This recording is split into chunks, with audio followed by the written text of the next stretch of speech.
सकते हैं। जिसका जिसका नेचर है, जिसकी जैसी आइडियोलॉजी है, मनु की आइडियोलॉजी हमेशा गैर बराबरी की रही है, अत्याचार की रही है, तो उनके द्वारा मानने वाले लोग क्या करेंगे? गोडसे को मानने वाले लोग क्या करेंगे? बिल्कुल सही। सावरकर को मानने वाले लोग क्या करेंगे? गोल को मानने वाले लोग क्या करेंगे? लेकिन सत्ता में तो ये लोग ही हावी है ना अभी। तभी तो मैं कह रहा हूँ। और हम नमस्कार दोस्तों, स्वागत है आप सभी का भारत दस्तक के ऊपर। हमारे साथ है भीम आर्मी के राष्ट्रीय अध्यक्ष विनय सिंह सर, स्वागत है आप सभी का। शुक्रिया, आपको भी जय भीम। आज आप महाड़ कैसे आए? मतलब क्या कारण था आज जो महाड़ आया? देखिए, ये इतिहास है, यहाँ से एनर्जी मिलती है, यहाँ से आने वाली नस्लों के लिए क्या करना है इस चीज़ की जानकारी मिलती है।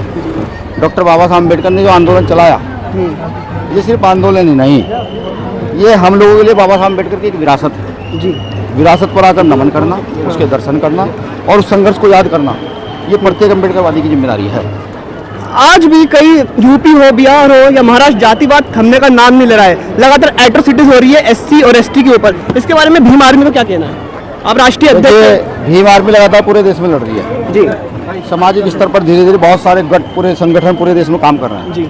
मैं आपके चैनल के माध्यम से कहना चाहता हूँ, डॉक्टर बाबा साहब अम्बेडकर की राजनीतिक विरासत वो कहीं ना कहीं धीरे धीरे अंदर से खोखली हो रही है। देखिए, प्रकृति का नियम है, पिता की जो विरासत है वो पुत्रों पर जाती है। जैसे डॉक्टर बाबा साहब अम्बेडकर की विरासत काशीराम साहब पर आई, मान्य प्रकाश अम्बेडकर साहब पर आई, मान्य बहन जी पर आई, अठावले जी पर आई और तमाम नेताओं पर आई। ठीक है, अब ऐसे ही उनकी विरासत भी हम लोगों के पास आई है। तो मैं उनसे हाथ जोड़ के कहता हूँ कि आप हमारे पुरख हैं, आप हमारे पिता हैं। ठीक, अभी आपने देखा आप जो है इस विरासत के लिए आशीर्वाद चंद्रशेखर आजाद को दीजिए, विनय को दीजिए, जिससे ही वो इस विरासत को मजबूत करके पूरे देश के अम्बेडकर मूवमेंट को एक जगह इकट्ठा करके आने वाली नस्लों के लिए एक बड़ी सीढ़ी तैयार करके जा सके कि ये अम्बेडकरी मूवमेंट इस देश पर प्रभावी हो और समता समानता स्थापित हो। डॉक्टर बाबा साहब अम्बेडकर की कर्मभूमि रही है महाराष्ट्र, लेकिन यहाँ पर भी आपने देखा होगा कई जगह एट्रोसिटीज खबरें आ रही है। परभणी का जो मामला, यहाँ पे चंद्रशेखर आजाद जी भी आए थे, लेकिन न्याय मिलने की उम्मीद वहाँ पे दिखाई नहीं दे रही। प्रकाश अम्बेडकर जी लगातार उसके लिए केस भी लड़ रहे हैं, लेकिन न्याय नहीं मिल रहा। ऐसा क्यों? देखिए, अभी अम्बेडकर वाद यहाँ पे बहुत ज्यादा मजबूत है। मैंने आपको क्या बताया अभी, बाबा साहब अम्बेडकर लोकतंत्र की व्यवस्था करके गए हैं। लोकतंत्र की व्यवस्था में वो वोट का अधिकार कर दे के गए हैं। वोट के अधिकार के तहत आप इस देश में सरकार का निर्माण कर सकते हैं जी, बिल्कुल ठीक, शासन का निर्माण कर सकते हैं। जिसका जिसका नेचर है, जिसकी जैसी आइडियोलॉजी है, मनु की आइडियोलॉजी हमेशा गैर बराबरी की रही है, अत्याचार की रही है, तो उनके द्वारा मानने वाले लोग क्या करेंगे? गोडसे को मानने वाले लोग क्या करेंगे? बिल्कुल सही। सावरकर को मानने वाले लोग क्या करेंगे? गोल को मानने वाले लोग क्या करेंगे? लेकिन सत्ता में तो ये लोग ही हावी है ना अभी। तभी तो मैं कह रहा हूँ।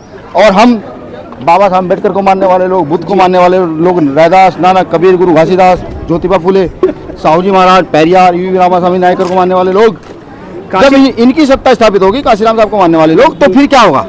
फिर चाहूंगा सर आज में मिले सबन को छोट बड़े सब संग में रहता % बिल्कुल, यानी कि बराबरी की राज स्थापित होगा। तथागत बुद्ध का जो समता समानता का मार्ग है, हिंसा का मार्ग है, शांति का मार्ग है, वो स्थापित होगा। बिल्कुल ठीक है। तो मैं आपके चैनल के माध्यम से कहना चाहता हूँ प्रत्येक अम्बेडकरवादी को, लेकिन या तो हमें ये बताया कि हमसे ज्यादा कोई काम कर रहा हो, और अगर भीम आर्मी से ज्यादा कोई काम नहीं कर रहा तो फिर हमारे कंधे को मजबूत करने का काम करें। लेकिन पहले से भी तो स्थापित पार्टियां हैं, वो बोलती कि हमने तो बहुत काम कर चुका है, तो भीम आर्मी की जरूरत क्यों पड़ेगी? या फिर आजाद समाज पार्टी की जरूरत? अगर ऐसा था तो वोट काटने वाली पार्टी है। ऐसा था तो डॉक्टर बाबा साहब अम्बेडकर आरपीआई की स्थापना करके गए थे, उसके बाद भी जो है ना पार्टी बनी। ठीक है, लड़ाई विचारधारा की, वैचारिक लड़ाई है। फुले साहब अम्बेडकर के आंदोलन को बहुत मजबूती से कौन चला रहा है, ये देखने वाले चला सब रहे हैं। ठीक है, लेकिन क्या आपको नहीं लगता कि भीम आर्मी बड़ी तेजी से पूरे देश में पैर पसार चुकी है? बिल्कुल लगता था, बिल्कुल 24 एट्रोसिटीज होती है, सबसे पहले भीम आर्मी पहले पहुंचती है, पुलिस से पहले। और आज ये भी है कि गलत करने वाला पहले सोच लेता है कि भीम आर्मी आएगी और इलाज करेगी आकर। लेकिन देखिए ना, बात यही घूम फिर के वही आ जाती है, जब तक एक नहीं होंगे, 85% समाज की तो हम बात करते हैं, लेकिन जब तक एक नहीं होंगे, चाहे अम्बेडकर जी हो, बहन जी हो, चंद्रशेखर जी हो, तब तक कुछ होता हुआ नजर नहीं आ रहा। अब आपको समझिए ना, बहन जी और माननीय प्रकाश अम्बेडकर साहब और अब बहुत सारे नाम हैं। देखिए, ये सब हमारे पुरखे हैं जी।